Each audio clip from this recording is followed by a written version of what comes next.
여름에 만일 가게 되는 백사장이나 또는 겨울에 내리는 눈밭을 지나가고 나면 반드시 발자국이 남습니다. 그 발자국을 보고 이게 사람의 발자국인지 아니면 짐승의 발자국인지 구분할 수 있게 되고, 또 현대에 이 범죄학이 많이 발달해가지고 그 발자국만 가지고도 범인을 잡아내는 그런 일들이 빈번해집니다. 예를 들면 도로에도 자동차가 지나가면 바퀴 자국이 남죠. 그걸 보고 이거는 외제차다, 국산차다 구분을 해내더라고 해주죠. 그래서 발자국은 곧 그 사람이 남기고 간 흔적이고 발자취가 된다라는 것이고, 곧 그것이 바로 그 사람의 역사가 된다는 거예요. 그래서 모든 사람은 살면서 발자취를 남기게 됩니다. 그게 바로 우리의 열매라는 것이죠. 우리 신앙인들도 마찬가지입니다. 우리가 어떤 신앙생활을 하느냐에 따라서 우리에게 맺어지는 열매가 각기 달라진다는 것이지요. 사도 바울은 오늘 본문에서 두 가지 열매를 말합니다. 하나는 반드시 피해야 될 열매이고, 또 하나는 반드시 맺어야 될 열매라는 것이죠. 피해야 될 것은 어떤 열매입니까? 하나님 앞에는 죄가 되는 것이다 라는 거죠. 죄가 되는 것이다. 그러니까 우리가 살면서 우선순위를 어디에 두고 살아가는가에 따라서 결과는 전혀 달라집니다. 앞만 보고 달려가는 것은 좋습니다. 그러나 우리가 그런 과정에서도 수단과 방법을 무시하면 곤란하다라고 하는 것이죠. 대중의 힘이라는 것은 엄청납니다만은, 그러나 이 대중의 인기라고 하는 것은 절대로 믿을 것이 못돼요. 예수님께서 오병이의 기적을 일으키고 4,000명을 먹이고 남긴 사자가 많을 때에 얼마나 많은 사람들이 예수님 따랐습니까? 그야말로 인산인해를 이루고 예수님께서 가는 곳마다 그들이 따랐거든요. 그러나 그들의 그와 같은 환호성은 단 며칠 만에 십자가에 못 박으라, 십자가에 못 박으라, 그런 환호로 바꾸어지게 됩니다. 이게 바로 대중입니다.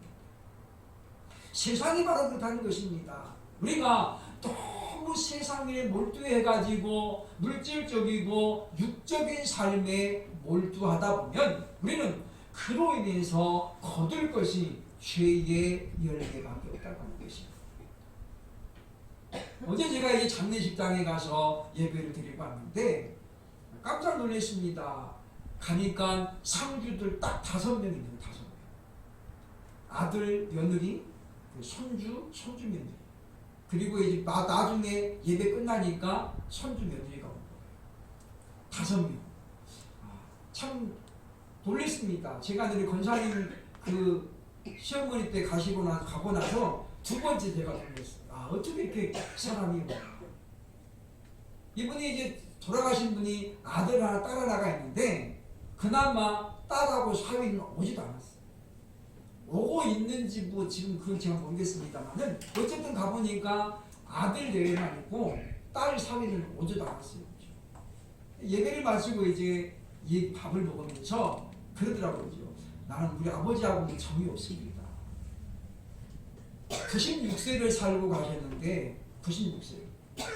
그런 이야기 하는 거예요. 왜 그러냐고 했더니 이 아버지가 정치에 너무 빠져가지고 집안일은 전혀 덜 뻗어요.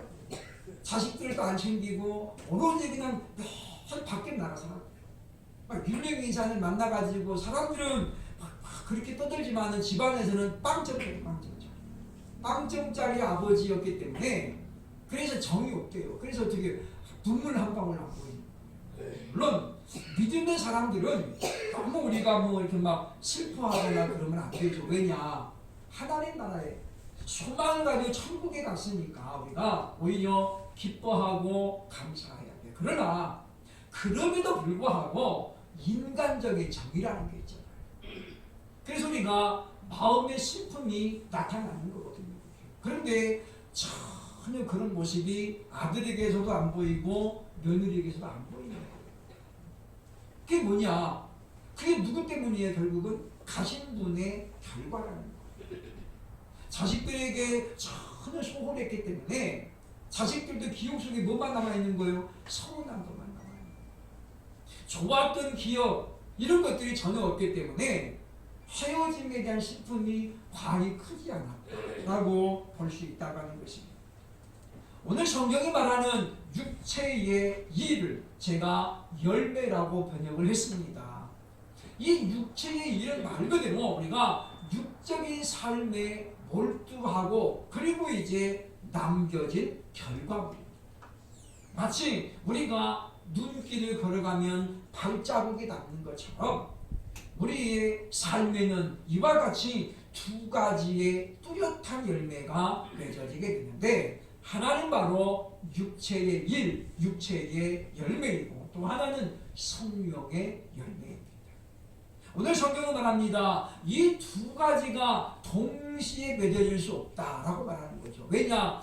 육체의 소욕은 성령을 거스리고 성령은 육체의 소욕을 거스리기 때문이라는 거죠. 이 두 개가 대적이야, 대적. 절대 함께 갈 수 없는 거라는 거죠. 왜냐? 우리는 십자가를 바라볼 때는 세상을 등져야 됩니다.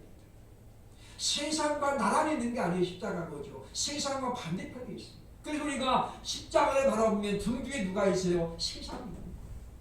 등을 지고 가는 것입니다. 그러니까 다시 말하면 우리가 이 육체의 열매를 맺는 것을 어디를 바라보는 거예요? 세상을 바라보고 십자가를 등지고 가면 자동으로 우리가 신앙생활을 아무리 오래 했어요.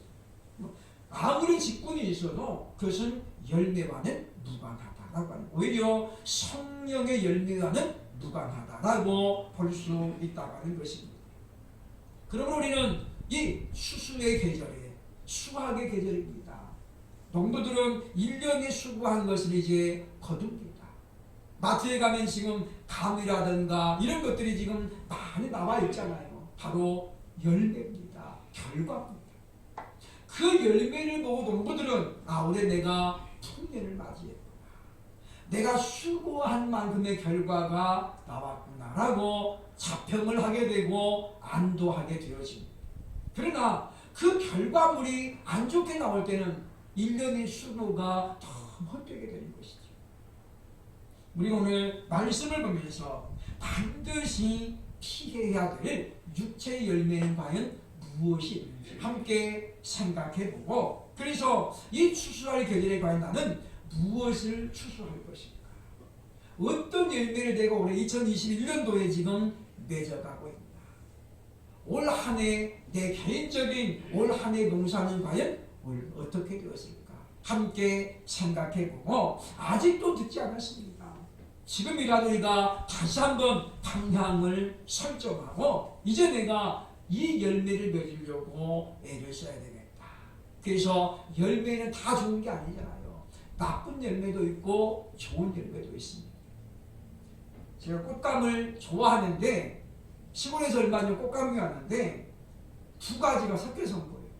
하나는 곰팡이가 팍 써가지고 한 입 딱 베어먹는데 곰팡이 냄새 팍 나는데 처음에는 그걸 몰라가지고 그냥 다 먹었어요. 그죠? 워낙에 좋아하니까.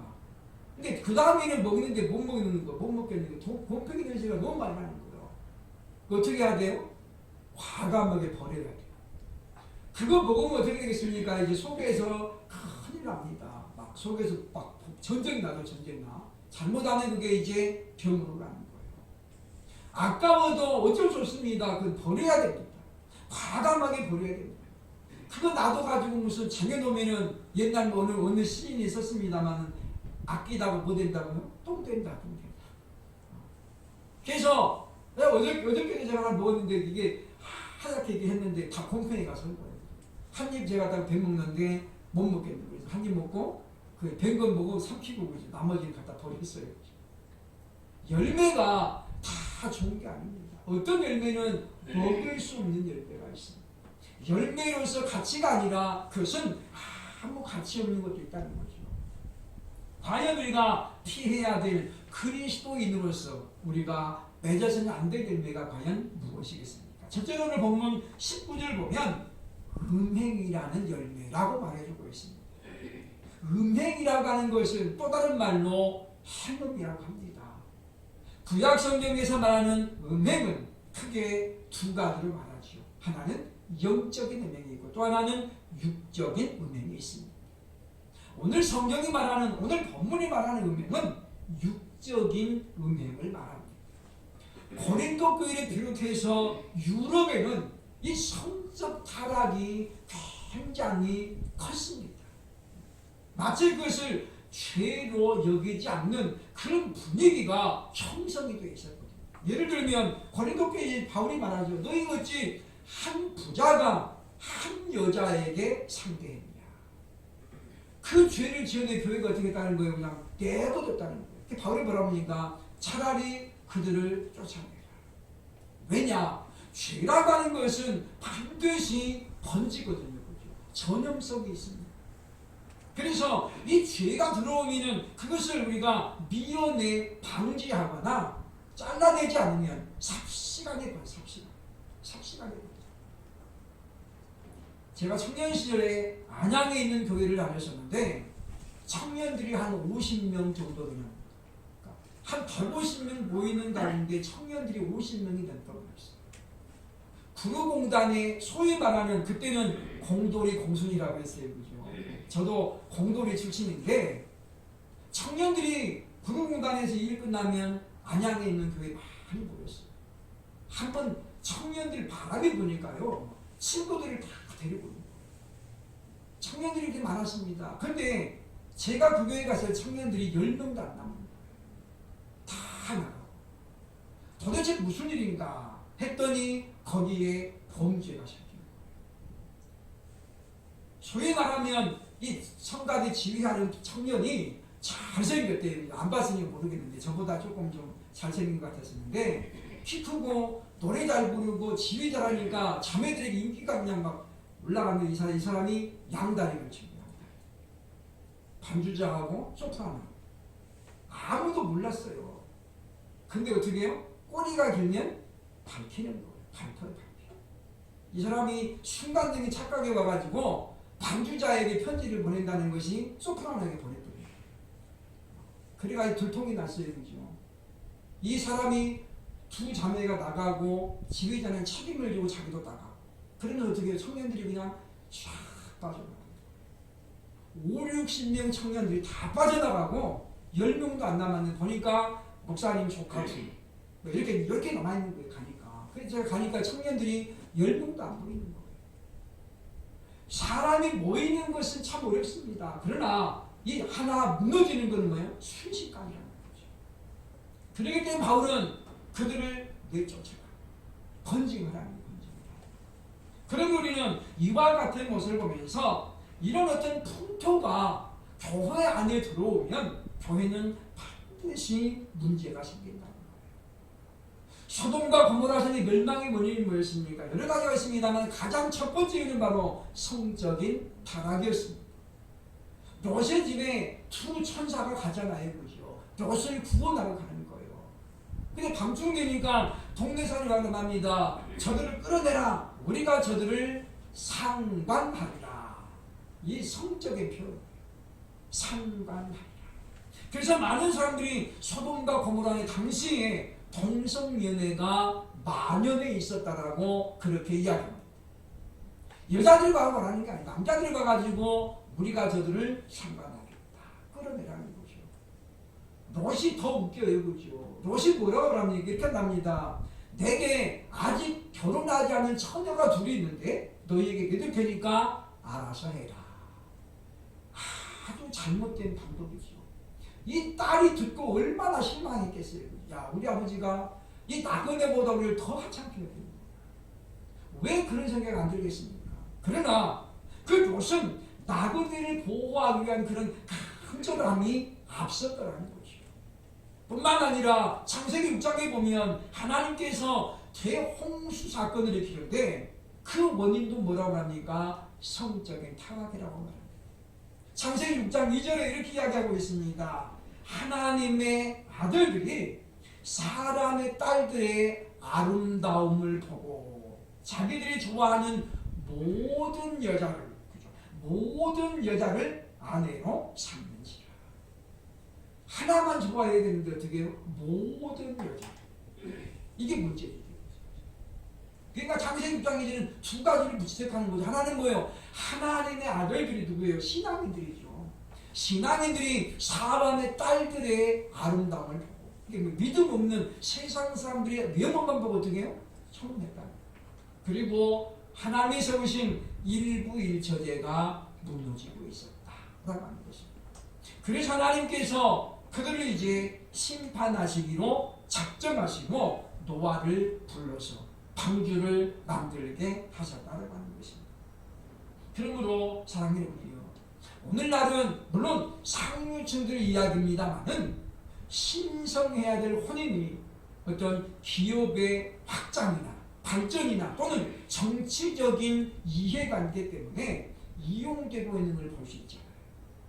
그래서 세계를 떠들썩하게 했던 그런 혼인들이 얼마 안 가서 다 깨져요. 그나마 믿음으로 살고자 일어서는 사람들은 믿음으로 극복을 해냅니다만은 그게 아니면 어떻게 해요? 다 깨집니다. 왜냐? 사랑이 없는 계약적인 목적을 이루기 위한 수단으로서 맺어지는 것은 그 목적이 이루어지거나 또는 목적이 파괴되면 결국은 이제 볼 게 없는 거잖아요. 왜 솔로몬이 하나님 앞에 찬방받았습니까? 솔로몬이 처음에는 하나님 앞에 정말 악없는 사랑을 받았지요. 그러나 말로가 안 좋았습니다. 그 이유가 뭐냐면 솔로몬이 여러 명의 아내를 맞이할 때에 전부 정략적인 목적을 가지고 왕비를 받았거든요. 애굽이 강대국이니까 저 애굽과 좀 잘 지내보자. 그래서 애굽의 공주를 아내로 맞이하는 거예요. 또 주변에 다른 나라들 전부 그런 목적을 가지고 아내를 맞이하잖아요. 그래서 하나님이 그를 결국은 책망합니다. 왜냐? 그 왕비들이 자기들이 신을 섬기는 신을 가지고 오거든요.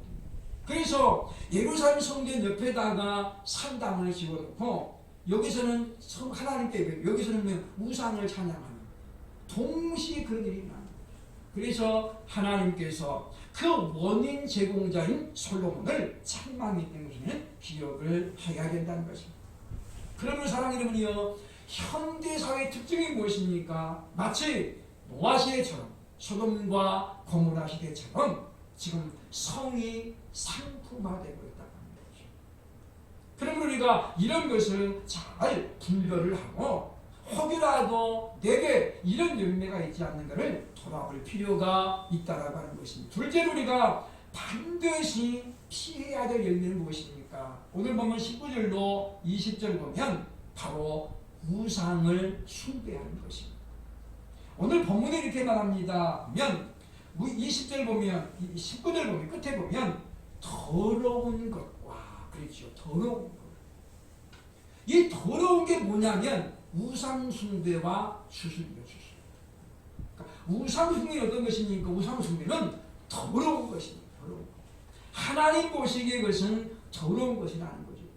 그러니까 우상을 섬기고 수술, 이렇게 뭐 이제 보면 별을 보고 영도한다거나 뭐 이렇게 뭐 마술을 한다거나 점을 친다거나 이런 모든 것들은 전부 하나님께서 더럽게 여기는 거예요.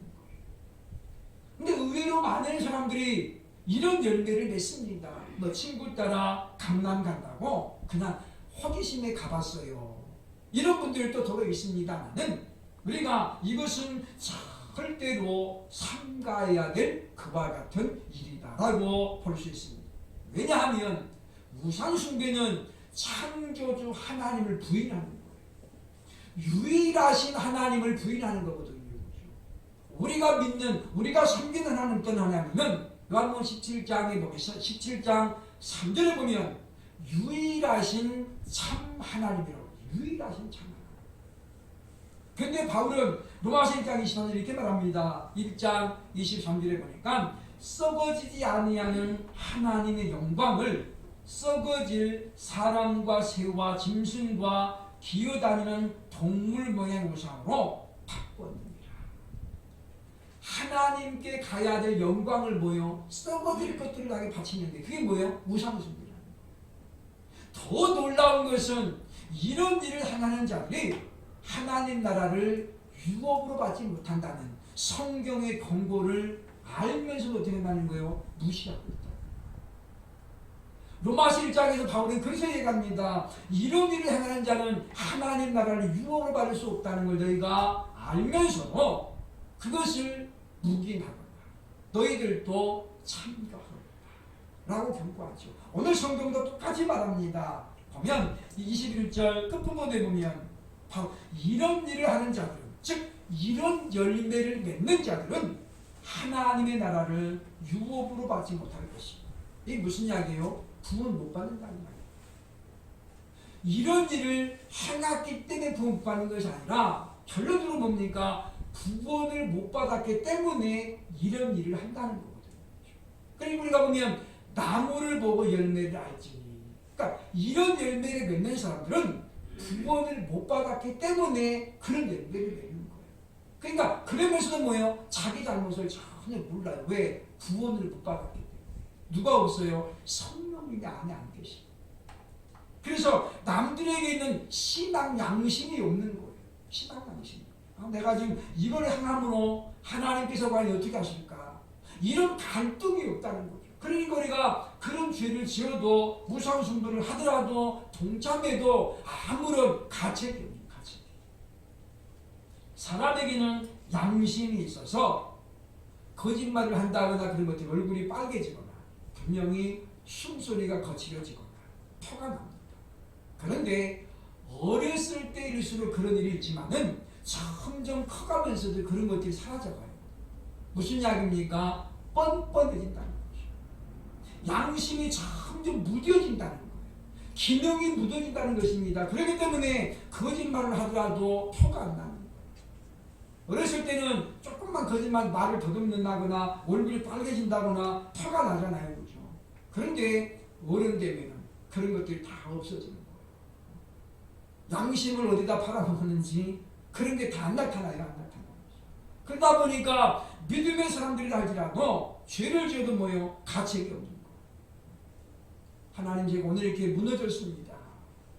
오늘 제가 이렇게 무너졌습니다. 그렇게 하나님 앞에 통곡이라고 해야 되는데 어떻게 그것도 안 되는 거예요. 왜? 죄로 인식을 못하기 때문이죠. 그러므로 우리가 이와 같은 사실을 우리가 꼭 기억하면서 우상 숭배는 하나님의 진노를 받는 죄라고 하는 것입니다.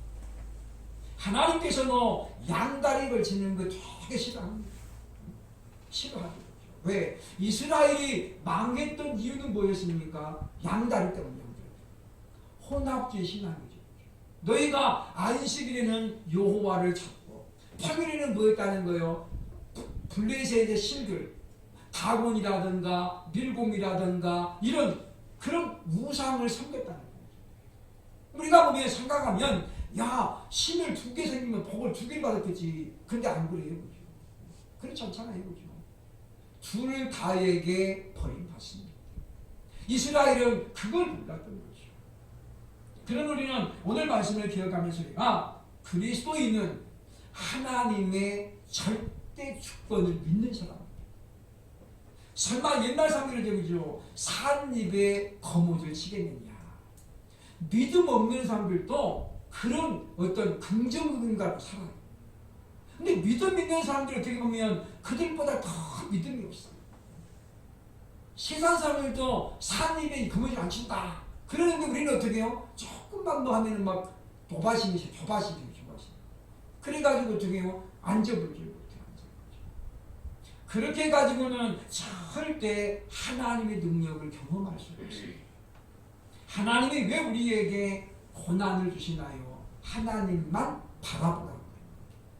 그런 고난의 때에도 기도 안 하면 언제 기도하겠어요? 그죠? 문제 없을 때는 사람들이 기도 안 합니다. 대부분 그렇잖아요. 왜? 문제가 없는데 무슨 기도해요. 그죠?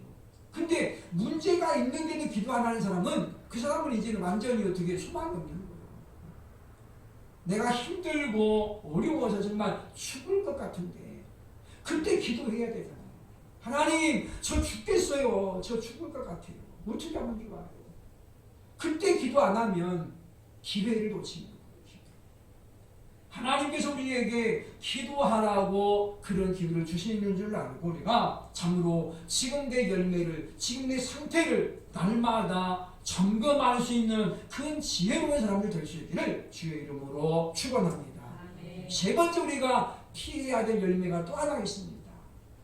20절로 21절 보면 분쟁과 분열의 열매입니다. 오늘 본문이 이제 20절 끝부분부터 나오죠.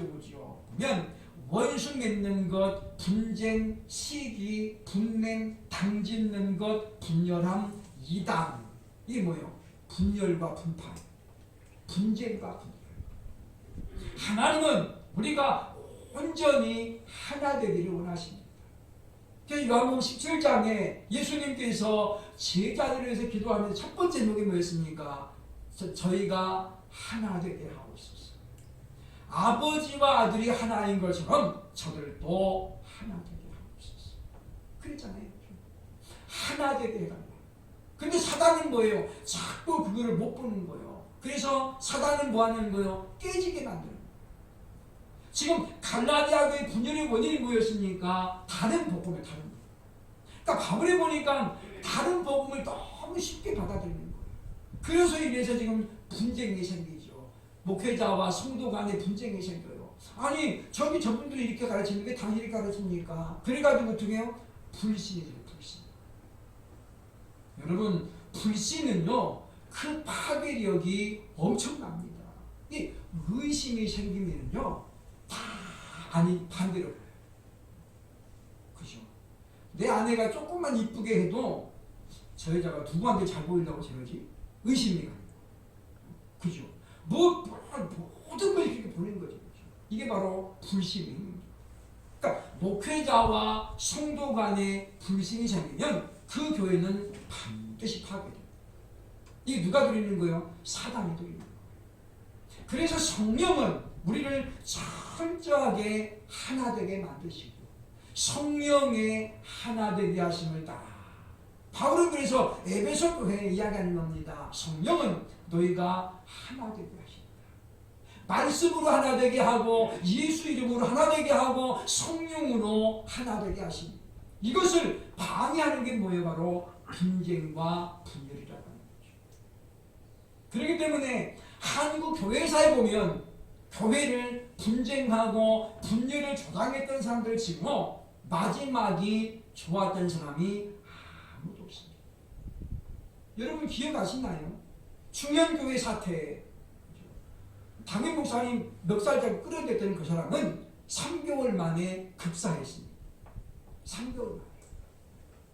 하나님이 세우신 주의종은 누가 판단하는 거예요? 하나님이 판단하는 거예요. 그거를 성도가 가가지고 뭐 내려와 끌어냈어요. 그죠? 3개월 안에 즉사. 뭐 원인도 없어요. 그죠? 교통사고 난 것도 아니에요. 우리는 그런 걸 보면서 물론 우리가 그것을 보편적으로 적용하면 안 되죠.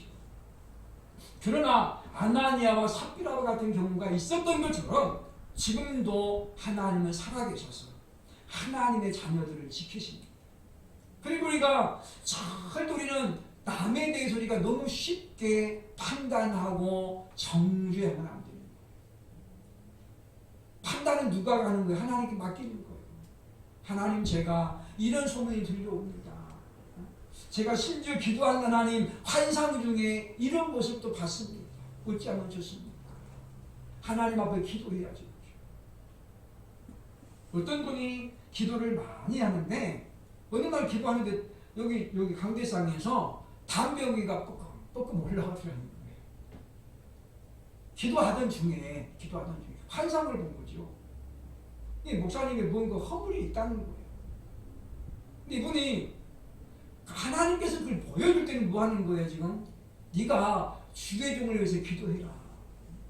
뭔지 모르지만 지금 약간의 뭐예요? 허물이 있다는 거죠. 그거 드러나기 전에 기도해라는 거예요. 이 사람이 그걸 발견을 못했어요. 바로 어떻게 나팔을 불었어요. 우리 목사님 담배 피우나 봐. 그거 어떻게 삽시간에 번져요. 삽시간에.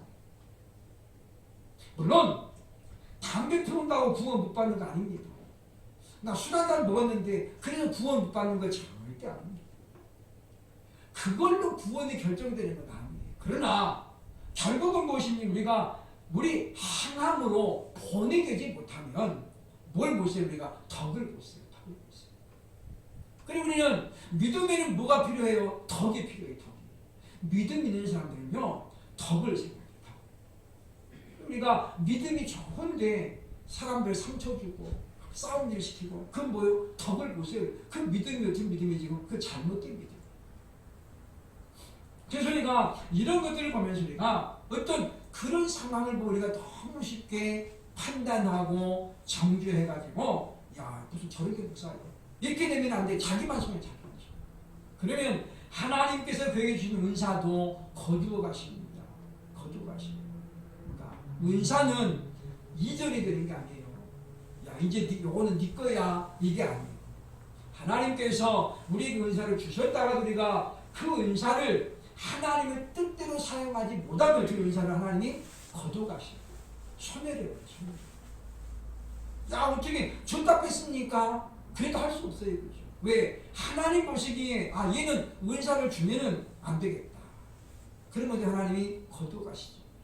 마치 우리 엄마들이 아버지들이 자녀들에게 뭐를 줬다가도 오죠. 얘가 가지고 있으면 안 되겠다 싶으면 어떻게 다시 환수해야죠. 뭐 하나 사줬더니 얘가 공부는 아예 안 하고 이것만 나에 완전히 미쳤어. 중독됐어. 그럼 어떻게 하죠? 뺏어야 돼요. 아니 줬다 뺏으면 어떻게 해요? 그래도 어쩔 수 없어요. 왜? 그 아이 잘 되라고 그러는 거죠. 그 아이를 생명을 지키기 위해서. 하나님도 마찬가지입니다. 그럼 우리 교회사에 보면 정말로 따뜻한 그런 은사를 가졌던 분들이 말로가 안 좋은 분들이 얼마나 많습니까? 얼마나 많습니까? 왜 그렇습니까? 하나님의 뜻대로 사용을 못하니까 하나님이 거둬가시는 것. 그러므로 사랑하는 우리요 이제 말씀을 정리합니다. 우리에게는 신앙생활의 결과가 반드시 따라옵니다. 그게 우리가 열매라고 말합니다. 열매는 피해야 될 것이 있고 맺어야 될 것이 있는데 우리는 오늘 말씀을 기억하면서 우리가 반드시 피해야 될 것 이제 확인했습니다. 우리가 우리 힘으로 안 될 때 우리가 몸부림쳐 기도하는 것입니다. 시편 126편 5절에 이렇게 말합니다. 눈물을 흘리며 씨를 뿌리는 자는 기쁨으로 거두리로다. 지금 힘들고 어려워도 눈물로 하나님 앞에 기도하면서 하나님 저는 도와주세요. 도와주세요. 사방을 둘러봐도 아무도 내 힘이 내 편이 없는 것 같아도 그러나 성경에 보니까 주님 저를 기도하고 계시고 성령님이 저를 기도하다고 했으므로 저 좀 도와달라고 기도하면서 이제 참 우리가 남은 이 2달 반 이제 정말 나를 위해 사는 것이 아니라 내 육적인 욕망을 살아가는 것이 아니라 어찌하면 하나님이 원하시는 일을 할 것인가 어찌하면 하나님을 기쁘게 할 것인가를 고민하면서 이제 우리가 그런 열매를 맺어는 그런 남은 기간을 삼는 저와 여러분 될 수 있기를 주의 이름으로 축원합니다.